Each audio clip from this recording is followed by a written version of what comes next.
اللہ تعالیٰ عنہ اور ان کے دو صاحبزادے کو پہلے بھیج کر کے وہاں کے حالات کی جانکاری لی جائے۔ حضرت مسلم بن عقیل رضی اللہ تعالیٰ عنہ تیار ہوئے، آپ وہاں سے کربلا کے لیے روانہ ہوئے۔ جب آپ کربلا شریف نہیں پہنچے تو ابھی کوئی باقی ہی تھا، تو اس قدر دھوم دھام سے لوگوں نے آپ کا استقبال کیا، نعرہ تکبیر و رسالت سے استقبال کیا، اور حضرت امام حسین پاک کے نعرے سے استقبال کیا۔ حضرت مسلم بن عقیل اور ان کے دونوں صاحبزادے بہت خوش ہوئے کہ یہاں کے لوگ تو بڑے اچھے ہیں، اللہ اکبر۔ ایک رات گزری ہے، دوسرے دن آئے ہیں، دوسرے دن کی حالات کو دیکھ کر کے کبھی دیکھا تو 1000 آدمی ہے، کبھی دیکھا تو 2000 آدمی ہے، کبھی دیکھا تو 3000 آدمی ہے۔ اس طرح سے تعداد بڑھتے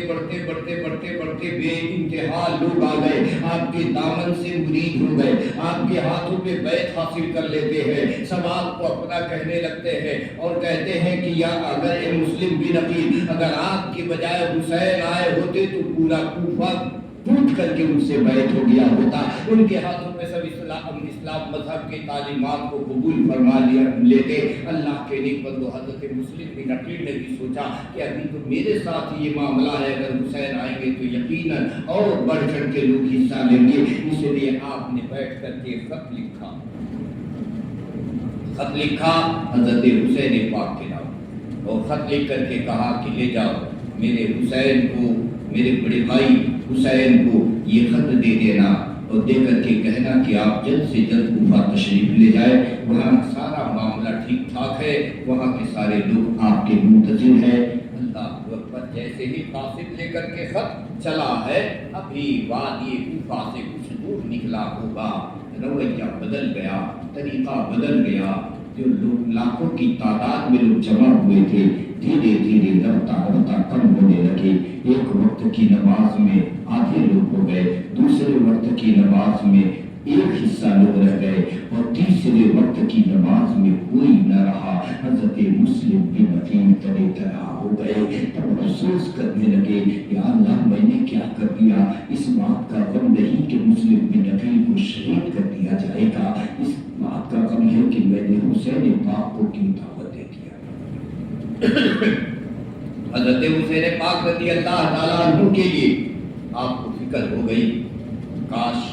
میں نے کچھ نہ کہا ہوتا، میں ہی یہاں رہا ہوتا، حضرت حسین کو دعوت نہ دیا ہوتا تو اچھا تھا، لیکن اب تو میرا خط بھی پہنچ گیا ہوگا، کہیں میرے آقا حسین وہاں سے نکل بھی نہ پڑے ہوں گے۔ یہ سوچ کر کے آپ بہت ششدر تھے، دن بھر چلتے رہے پورے گلی کوچوں میں، پانی کے لیے کوئی مجھے پانی پلا دے، مگر کسی نے پانی نہیں دیا، چونکہ اعلان ہو چکا تھا یزیدیوں کی طرف سے کہ اگر جو مسلم بن عقیل کو پانی پلائے گا، جو سزا مسلم بن عقیل کو دی جائے گی اور ان کے بچوں کو دی جائے گی، وہی سزا اس آدمی کو بھی دی جائے گی۔ اللہ اکبر۔ سب پریشان حال ہے، خستہ حالی ہے، سب اپنے اپنے دروازے جو دیکھتا ہے بند کر لیتا ہے۔ پوری دن گزر گئے، رات کے تہائی حصے میں ایک دروازہ کھلا ہوا پایا، اس دروازے کے اندر ایک عورت بیٹھی ہے جو حضرت اہل بیت سے سچی محبت کرتی ہے۔ وہ عورت دروازے کھول کر بیٹھی تھی، آپ وہاں پہنچے ہیں، کہا بہن مجھے پانی پلا دے۔ حضرت مسلم بن عقیل نے کہا بہن مجھے پانی پلا دے۔ حضرت مسلم بن عقیل رضی اللہ تعالیٰ عنہ کے لیے وہ بہن پانی لے کر کے آتی ہے، پانی پلاتی ہے۔ کہا کون ہے؟ کہا میں حضرت حسین کا بھائی ہوں، میں اہل بیت سے ہوں، اتنا سودی ہے۔ کہا اندر آ جائیے، اندر آ جائیے۔ دروازہ بند کر لیتی ہے، بند کر کے اندر سے خدمت کر رہی ہے، دونوں بچوں کی خدمت کر رہی ہے۔ رات کا وقت ہوا، اس کا بیٹا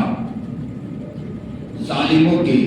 شکنجے میں تھا، دولت کی لالچ میں تھا، حرص و ہوس میں بسا ہوا تھا، ہوا و ہوس کا پجاری تھا، اس کے اندر میں شیطانیت بھر کر کے تھی۔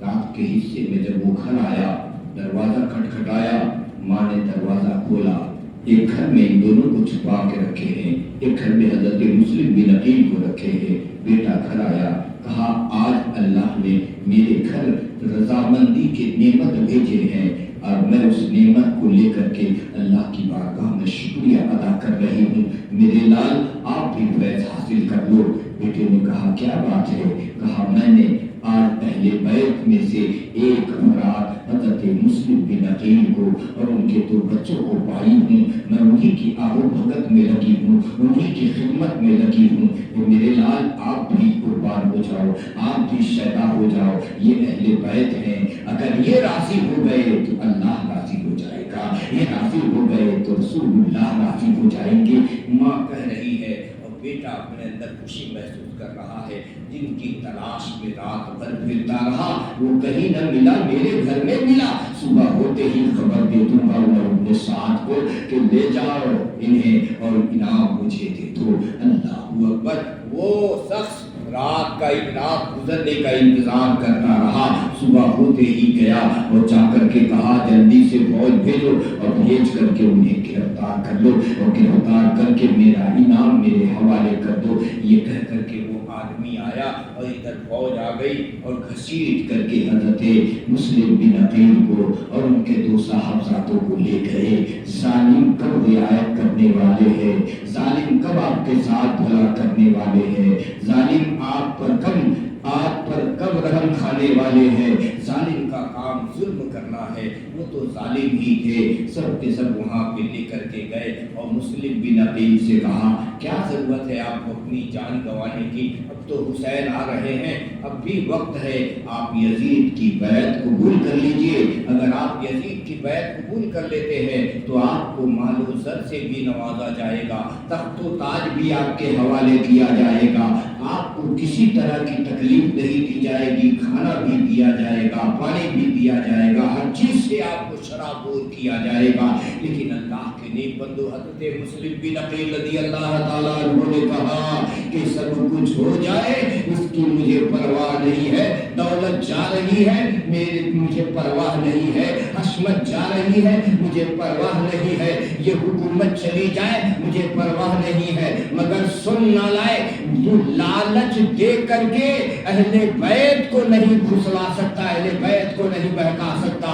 اس لیے کہ جس کے رگوں میں خون جائز ہے اس کا ہر کام جائز ہوا کرتا ہے، اور جس کے رگوں میں خون ناجائز ہے اس کا ہر چیز ناجائز ہوا کرتا ہے۔ میرے رگوں میں پاکیزہ نسل کے خون بھرے ہوئے ہیں، اس لیے مجھ سے ایسا کام نہیں ہوگا، میں سب کو دغا دے سکتا ہوں مگر حسین پاک کو دغا نہیں دے سکتا، حسین پاک سے جو وعدہ کیا ہوں اسے نبھا کر کے رہوں گا۔ حضرت مسلم بن عقیل کا تیور دیکھ کر کے ان لوگوں نے سمجھ لیا کہ اب انہیں مار دینا چاہیے ورنہ یہ آدمی صحیح نہیں ہے، اتنا سوچ کر کے جیسے ہی ایک ظالم آگے بڑھا ہے، حضرت مسلم بن عقیل جو علی کے شیر ہے، حضرت مسلم بن عقیل جو علی کے گھرانے میں پلے ہوئے ہیں، ان کے تیور کو دیکھنے کے لیے ایک اچھے پہلوان کی ضرورت تھی، لیکن وہاں سب سے اچھا جو تھا وہ آگے بڑھا اور جیسے ہی آپ نے اپنے ہاتھ کو گھمایا ہے وہ زمین پر گر کر کے نار میں جا رہا ہے، وہ زمین پہ گر کر کے بلک رہا ہے، وہ اپنی جان کی دعائی دے رہا ہے۔ حضرت مولا کائنات رضی اللہ تعالیٰ عنہ کے گھر کا بچہ ہے، یہ معمولی بچہ نہیں ہے، حضرت حسین کے گھر میں پلا ہوا بچہ ہے، یہ معمولی بچہ نہیں ہے۔ آپ دیکھتے رہے، اندازہ لگاتے رہے، میدان میں لے جایا گیا اور چاروں طرف سے آپ پر وار کیا جا رہا ہے، لیکن جس طرف آپ گھوم جا رہے ہیں ادھر گاجر اور مولی کی طرح سے ظالموں کا خاتمہ کر کے جہنم میں پہنچاتے نظر آ رہے ہیں۔ جس طرف کا رخ ہو رہا ہے، کبھی آپ کے بازوؤں پہ تیر مارے جا رہے ہیں، کبھی آپ کے سینوں پہ برشی ماری جا رہی ہے، کبھی آپ کے پیروں پہ ماری جا رہی ہے، تیروں کی بارش کی جا رہی ہے تاکہ یہ چلنے سے مجبور ہو جائے، یہ ہاتھ سے مجبور ہو جائے، یہ بولنے سے مجبور ہو جائے، حتیٰ کہ ہر طرح سے لاچار کر کے انہیں وہاں پہ شہید کر دیا گیا۔ اِنَّ لِلَّهِ وَإِنَّا إِلَيْهِ رَاجِعُونَ۔ کوفہ کی زمین کا سب سے پہلا شہید حضرت مسلم بن عقیل رضی اللہ تعالیٰ عنہ کی ذاتی معنی صفات ہے۔ اللہ کے نیک بندو، کہنا یہ چاہتا ہوں کہ اس پاکیزہ مہینے میں جو پاکیزہ کام کیا گیا تو ہم لوگوں کو چاہیے کہ ایسا ہی کام انجام دے جس سے حضرت امام پاک کو خوشی حاصل ہو۔ ہو، جس سے امام پاک راضی ہو جائے، اہل بیت جس سے راضی ہو جاتے ہیں اللہ تبارک و تعالیٰ اس سے راضی ہو جاتا ہے، اللہ کے رسول اس سے راضی ہو جاتے ہیں۔ اور جو لوگ اتنا ظلم دیکھنے کے باوجود اس کے لیے خوشی منا کر کے ڈھول بجاتے ہیں، تاشے بجاتے ہیں، گانجا پیتے ہیں، شراب پیتے ہیں، حسین حسین کرتے ہیں، نالائق ہیں وہ لوگ، گمراہ ہیں وہ لوگ، وہ گندے ہیں لوگ کہ جو حضرت حسین علیہ السلام کے شہادت کے بعد خوشی مناتے ہیں۔ میں تو ان سے کہنا چاہتا ہوں اگر تیرا باپ مر جائے تو باجا بجا کے دکھا دے، اگر تیری ماں مر جائے تو باجا بجا کے دکھا دے، اگر تیرا جوان بیٹا مر جائے تو باجا بجا کے دکھا دے، تو میں سمجھوں گا کہ تو حضرت حسین کا چاہنے والا ہے۔ تو اس وقت کہتا ہے میرا باپ مر گیا میں باجا بجاؤں گا، شرم نہیں آتی؟ جس نے اسلام کی آبرو بچائی ہے، آج اس کے گھر کا چھوٹا بچہ 6 ماہ کا بچہ شہید ہو گیا، اس کے لیے تو باجا بجا رہا ہے، اس کے لیے تو میلے لگا رہا ہے، اس کے دن کو تو شراب میں گزار رہا ہے، اس کے دن کو تو عیاشیوں میں گزار رہا ہے۔ یقیناً یاد رکھنا یہ شیوہ اسلام نہیں ہے، یہ دستور اسلام نہیں ہے، یہ طریقہ اسلام نہیں ہے، بلکہ خارج اسلام لوگوں کا یہ طریقہ ہے، رافضیوں کا یہ طریقہ ہے۔ اس لیے اللہ کے نیک بندو ایسے برے کام سے ہمیں پرہیز کرنی چاہیے، اور اللہ کی رضا کے لیے ہمیں روزے رکھنی چاہیے، ہمیں نماز پڑھنی چاہیے، ہمیں گناہوں سے توبہ کرنی چاہیے، حضرت حسین کی بارگاہ میں منقبت خوانی کرنی چاہیے، حضرت حسین کے لیے جلوس نکالنی چاہیے، جس جلوس میں یہ ملوثہ تاجیہ نہ ہو کہ ایک کاغذ کو لے کر کے اس کے سامنے سنی چڑھاتے ہو۔ اللہ کے گھر میں تجھے جواب دینا ہوگا اور اسی کاغذ کو پیروں سے مسل دیتے ہو۔ تمہیں پتا بھی ہے کہ حضرت حسین کو کبھی آقا چومتے تھے اور کبھی آقا انہیں سونگھتے تھے، اس لیے کہ جب سونگھتے تھے تو جنت کی خوشبو آتی تھی، اور جب چومتے تھے تو کہیں اور نہیں چومتے تھے، اس مقام کو چومتے تھے جس جگہ پر ظالموں کی تلوار چلنے والی ہے۔ اللہ کے نیک بندو جسے نبی نے چوما ہے اس حسین کے لیے تم تربت بناتے ہو، کاندھے پہ جنازے کی طرح سے گھماتے ہو۔ اللہ کے نیک بندو توبہ کرو، ان برے کاموں سے توبہ کرو، ان کی رضا جوئی میں لگ جاؤ، ان کے رضا کے لیے تم تیار ہو جاؤ۔ دیکھو کہ حسین کن چیزوں سے راضی ہوتے ہیں، کھچڑا فاتحہ کراؤ، تمام غریبوں کو کھلاؤ، کپڑے تقسیم کرو، تمام غریبوں کو دے دو، جن کے بدن پہ کپڑا نہ ہو ان پیسوں سے ان بندوں کے اوپر کپڑا ڈال دو۔ حضرت حسین تم سے راضی ہو جائیں گے، حضرت حسین تم سے راضی ہو جائیں گے۔ اللہ کی راہ میں خرچ کرنے کا ارادہ ہے تو نیک کام کر تاکہ اللہ تجھ سے راضی ہو جائے، ایسے کام نہ کر کے جس سے اللہ تجھ سے ناراض ہو جائے۔ آج انہی چند کلمات کے ساتھ میں آپ کی بارگاہ میں حاضر ہوا، تھوڑے تھوڑے بات آپ کے سامنے انشاءاللہ تعالی میں برابر رکھنے کی کوشش کروں گا۔ ان دنوں تک نہیں تھا، معذرت چاہتا ہوں، اللہ سے دعا